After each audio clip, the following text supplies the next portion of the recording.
China তার অত্যাধুনিক radar এবং স্যাটেলাইটের মাধ্যমে আমেরিকার যে টমাহক মিসাইল সেগুলোকে কিভাবে ইন্টারসেপ্ট করতে হবে ইরানকে সব তথ্য দিয়ে দিচ্ছে, কৌশল দিয়ে দিচ্ছে, কোন মিসাইলটা মারলে কোন মিসাইলটা দিয়ে ওইটা আমেরিকার টমাহককে ফেস করবে, এগুলো সব ইনস্ট্রাকশন দিচ্ছে চায়না।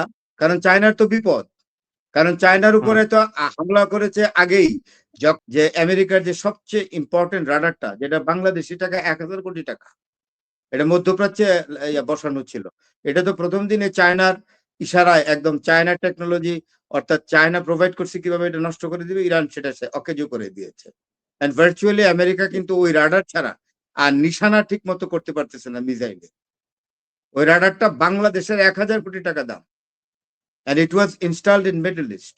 In order, আমেরিকাতে কি কোনো আক্রমণ করেছে? ইরান করেনি তো। তাহলে আমেরিকা কোন স্বার্থে আসছে?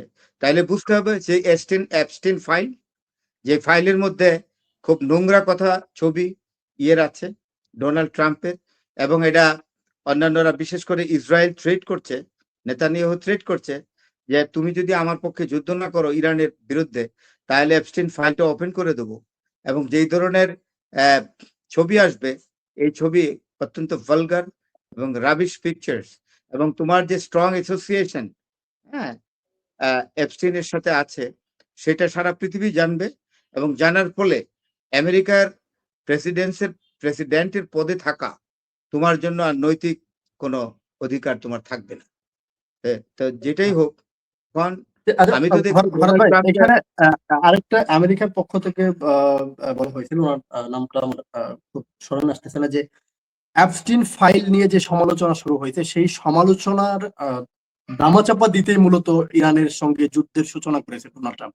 বা আপনি যেটা বললেন যে হয়তো বা নেতানিয়াহুর হাতে অ্যাপস্টিন ফাইলের এমন কিছু ক্লিপ রয়েছে যেটার প্রকাশ করে ট্রাম্পের জন্য অসুবিধা, এবং তার জন্য ট্রাম্পকে ব্ল্যাকমেল করা হচ্ছে। তো আসলে জিনিসটা কিসের মধ্যে, যে অ্যাপস্টিন ফাইল দামাচাপা দেওয়ার জন্য, নাকি নেতানিয়াহুর ব্ল্যাকমেলে এই যুদ্ধের সূচনা? এই অনেকগুলো 3টে কারণ আছে এখানে মেজর। একটি হলো আমেরিকার তেলের স্বার্থ, 1। 2 নম্বর, এই তেলের স্বার্থ, মধ্যপ্রাচ্যে তেলের স্বার্থ, এই তেলের স্বার্থকে অটুট রাখতে হলে ইসরায়েলকে জেতা রাখতে হবে, শক্তিশালী রাখতে হলে 2 নম্বর। আর 3 নম্বর হলো অ্যাপস্টিন ফাইল। শেষ। আচ্ছা, আরেকটা বিষয় বলি, যে নতুন যে নেতৃত্ব এসেছে, এই নেতৃত্বকে আইআরজিসি থেকে তারা আনুগত্য জানিয়েছেন, রাশিয়াও অভিনন্দন জানিয়েছেন বা সমর্থন জানিয়েছেন, সবসময় সমর্থন জানাবেন এমনটাও বলছেন। এইটা ভারতে আমেরিকার জন্য কতটুকু চিন্তার কারণ? অবশ্যই চিন্তার কারণ। আমেরিকা তো অলরেডি কনভিন্সড, ইনফর্মড প্রপারলি, যে আমেরিকার যে ইয়েগুলো, অ্যান্টিসেপ্টর গুলো বিকল করে দিচ্ছে চায়না এবং রাশিয়া, এবং তাদের স্যাটেলাইট দিচ্ছে, তাদের রাডার দিচ্ছে। চায়না তার অত্যাধুনিক রাডার এবং স্যাটেলাইটের মাধ্যমে আমেরিকার যে টমাহক মিসাইল সেগুলোকে কিভাবে ইন্টারসেপ্ট করতে হবে ইরানকে সব তথ্য দিয়ে দিচ্ছে, কৌশল দিয়ে দিচ্ছে, কোন মিসাইলটা মারলে কোন মিসাইলটা দিয়ে ওইটা আমেরিকার টমাহককে ফেস করবে, এগুলো সব ইনস্ট্রাকশন দিচ্ছে চায়না। কারণ চায়নার তো বিপদ, কারণ চায়নার উপরে তো হামলা করেছে আগেই, যখন ভেনিজুয়েলার প্রেসিডেন্ট মাদুরোকে নিয়ে চলে আসছে, তার ওয়াইফ সহ উঠিয়ে নিয়ে চলে আসছে নিউ ইয়র্কে, এনে তাকে বন্দি করা হয়েছে। তো তখন থেকেই তো চায়না তার জ্বালানি সংকটে ভুগছে, কারণ 62% জ্বালানি চায়না কার কাছ থেকে নিত? ভেনিজুয়েলার কাছ থেকে। তো এখন ভেনিজুয়েলার তো প্রশাসন চেঞ্জ করে দিছে, যে প্রেসিডেন্টের সাথে চুক্তি হয়েছিল মাদুরোর সাথে, এই মাদুরোর সাথে চুক্তি, মাদুরো তো এখন আমেরিকার হাতে বন্দি, আমেরিকা তাকে উঠায় নিয়ে নিছে তার ওয়াইফ সহ। বর্বরতারও তো একটা সীমা থাকা উচিত। একটা দেশের রাষ্ট্রপতিকে তার ওয়াইফ সহ উঠিয়ে নিয়ে যাওয়া, এটা barbarous activity in the extreme line, no doubt about it. পৃথিবীটা সহ্য করে কিভাবে? বিবেকবান রাষ্ট্রগুলো, তাদের রাষ্ট্রপ্রধান, সরকার প্রধান এভাবে কিভাবে এটা সহ্য করলো? কোন রকম কন্ডেম করে না, যে একটা দেশের নির্বাচিত প্রেসিডেন্ট এবং তার স্ত্রীকে উঠিয়ে নিয়ে চলে আসছে, যেমন নরিয়াকে উঠিয়ে নিয়ে আসছিল বুশ ফার্স্ট, প্রথম বুশ পানামার প্রেসিডেন্ট। এটা তো হইতে পারে না। একটা প্রেসিডেন্ট খারাপ কি মন্দ, এটা প্রথম ডিসিশন নেবে সেই দেশের জনগণ। আমেরিকার কি এখানে? America should not take any concern to change the regime of any country of the world. I do feel so. এখন যে জিনিসটা হচ্ছে, এটা তো বুঝতে হবে যে 62% তেল ভেনিজুয়েলা থেকে চায়না নিত, এখন চায়নার তো ওই তেল বন্ধ হয়ে গেছে। China is not getting oil from Venezuela because Venezuela is under the control of America right now. তো এরপরে আবার এখন এই যুদ্ধ আমেরিকা বাদিয়ে দিয়েছে, যার জন্য এই যুদ্ধের জন্যই তো হরমুজে তো হরমুজ বন্ধ করে দিয়েছে ইরান। হরমুজ বন্ধ হয়ে যাওয়া মানে এখানে তো কোনো নর্মাল শিপমেন্ট হচ্ছে না অয়েলের, তেলের, ভেসেলের কোনো শিপের কোন রকম নর্মাল শিপমেন্ট নাই। তাহলে চায়না অত্যন্ত 100% শিল্প নির্ভর, কৃষিও আছে। China in a large scale শিল্প নির্ভর দেশ। চায়নার শিল্প সামগ্রীর বাজার সারা বিশ্বে। তাহলে চায়না এখন তার তেল ছাড়া ফ্যাক্টরি চালাবে কিভাবে?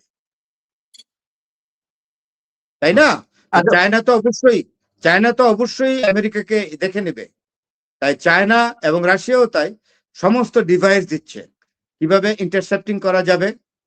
আমেরিকা এবং ইসরায়েলের যে টমাহক বা বিভিন্ন মিসাইল গুলো আছে সেগুলোকে কিভাবে অকেজু এবং করে দেওয়া যাবে সেই ডিভাইস রাডারের মাধ্যমে রিডিং দিয়ে দিচ্ছে, স্যাটেলাইটের মাধ্যমে রিডিং দিচ্ছে।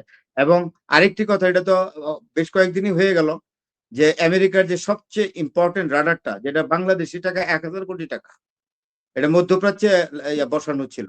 এটা তো প্রথম দিনে চায়নার ইশারায় একদম চায়না টেকনোলজি, অর্থাৎ চায়না প্রোভাইড করছে কিভাবে এটা নষ্ট করে দিবে, ইরান সেটা অকেজো করে দিয়েছে। এন্ড ভার্চুয়ালি আমেরিকা কিন্তু ওই রাডার ছাড়া আর নিশানা ঠিক মতো করতে পারতেছে না মিসাইলে। ওই রাডারটা বাংলাদেশের 1000 কোটি টাকা দাম। And it was installed in Middle East in order to exactly take all things moving around the sky, moving from Iran and or from any other place of Middle East. জি। আচ্ছা, আরেকটা বিষয় একটু বলি, হরমুজ প্রণালীর বিষয়টা যেটা বললেন যে হরমুজ প্রণালী থেকে আমেরিকাকে কিক আউট করে দিয়েছেন ইরান।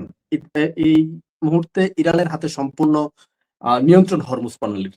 এই হরমুজ প্রণালীর নিয়ন্ত্রণ যখন ইরানের হাতে রয়েছে, আমেরিকার জন্য আসলে কতটুকু জ্বালানির সংকট হতে পারে? যুক্তরাজ্যে ইতিমধ্যে জ্বালানির সংকট শুরু হয়েছে এমনটা নিউজ পাওয়া গেছে সকালে, যে 2 দিনের জ্বালানি রয়েছে তাদের। যুক্তরাষ্ট্র কতটুকু সাফার করবে? আমেরিকা একটা বিকল্প ব্যবস্থা নিচ্ছে যতদিন চালাতে পারে, সেটা হল আমেরিকাও কিন্তু তেল সমৃদ্ধ দেশ। তাই যে আমেরিকা ভাবছে যে অন্যান্য দেশ থেকে সস্তা দামে, অর্থাৎ মিডল ইস্ট তো আমার তেলের আসল ফোয়ারা, সেখান থেকে আমি নিয়ে নিব তেল, আমার তেলটা এটা অনুত্তোলিত থাকবে। কিন্তু এখন আমেরিকা যদি যুদ্ধ কন্টিনিউ করে তাহলে আমেরিকাকে নিজের তেল উত্তোলন করতে হবে, এবং সেটা তো আমেরিকা এই তেল উত্তোলন করতে হলে ডোনাল্ড ট্রাম্পকে সেনেট এবং কংগ্রেসের অনুমোদন লাগবে।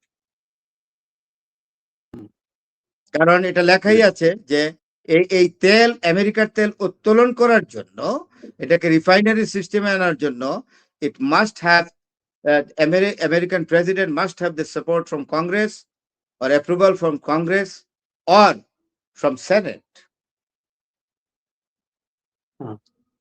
জি।